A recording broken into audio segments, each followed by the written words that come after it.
اور مایوسی میں مبتلا کر دیا ہے۔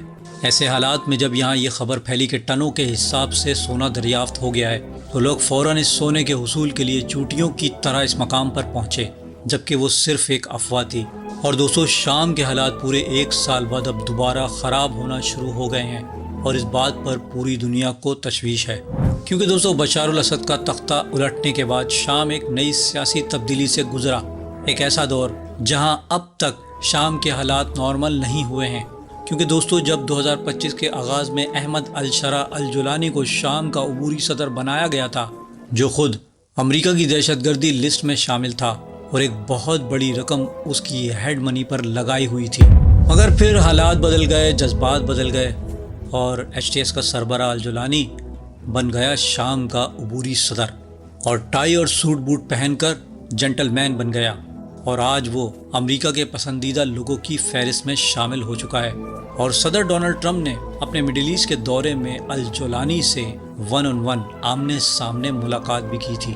اب دوستو، چونکہ 2025 کے آغاز میں جولانی شام کا صدر بنا، اس نے عبوری آئین اور پارلیمنٹ تشکیل دی جو ملک کے لیے ایک نئی شروعات سمجھی جا رہی تھی۔ تاہم نومبر 2025 میں اس کی حکومت نے اعلان کیا، ہم اسرائیل کے ساتھ فوری مذاکرات نہیں کریں گے۔ یہ کیا ہو گیا؟ یہ کیا سن رہا ہوں میں؟ اب دوستو، مجھے یہاں نا ہنسی آ رہی ہے، کیونکہ جو آپ کے آقا ہیں، جو آپ کو لے کے آئے ہیں، آپ اگر اسرائیل کے آگے جھکو یا نہ جھکو، وہ آپ کو اسرائیل کے آگے جھکا ہی دیں گے، اور آپ یس سر اور جی سر کرتے ہوئے ان کی ہاں میں ہاں ملائیں گے۔ جبکہ دوستو، میں آپ کو بتا دوں کہ امریکی حمایت یافتہ SDF کرد فورس HTS یعنی الجولانی حکومت کو حلب میں شدید ٹکر دے رہی ہے، اور 26 نومبر کو اتنی سخت لڑائی ہوئی کہ HTS کے باغیوں کے گروپ نے حملہ کیا، جہاں اب تک کی اطلاعات کے مطابق وہاں 79 لوگ ہلاک ہو چکے ہیں، اور روسی فضائی مدد کے باوجود یہ 13 سالہ خانہ جنگی کی ایک نئی لہر ہے، اور وہاں اب حالات تبدیل ہو رہے ہیں۔ اور حال ہی میں ایک بیڈوین جوڑے کے قتل کے بعد وہاں فرقہ وارانہ فسادات پھوٹ پڑے۔ بیڈوین قبائل نے الوی علاقوں پر حملے کیے اور وہاں گھروں کو آگ لگا دی۔ اتنے نقصان کے بعد وہاں پر بھی کرفیو نافذ کرنا پڑ گیا۔ اسی طرح دوستو، ساحلی علاقے لتاکیہ میں بھی پولیس اور عوام کے تصادم کی خبریں آئی ہیں۔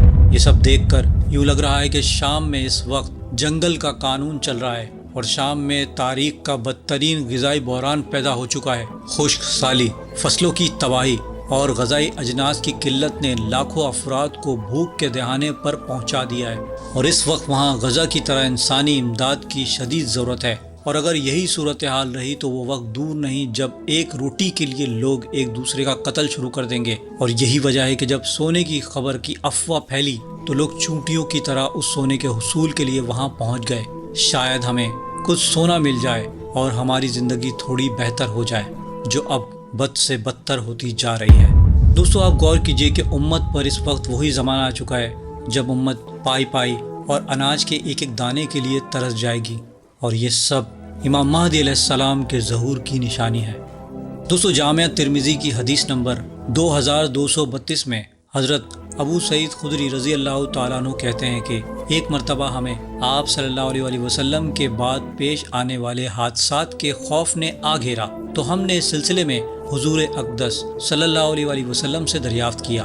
آپ صلی اللہ علیہ وسلم نے ارشاد فرمایا، گھبرانے کی کوئی بات نہیں، میری امت میں مہدی کا ظہور ہوگا جو 5 یا 7 یا 9 سال بطور خلیفہ زندہ رہیں گے۔ سالوں کی تعداد میں راوی کو شک ہے۔ ہم نے عرض کیا کہ یہ سلسلہ کب تک رہے گا؟ فرمایا کئی سال۔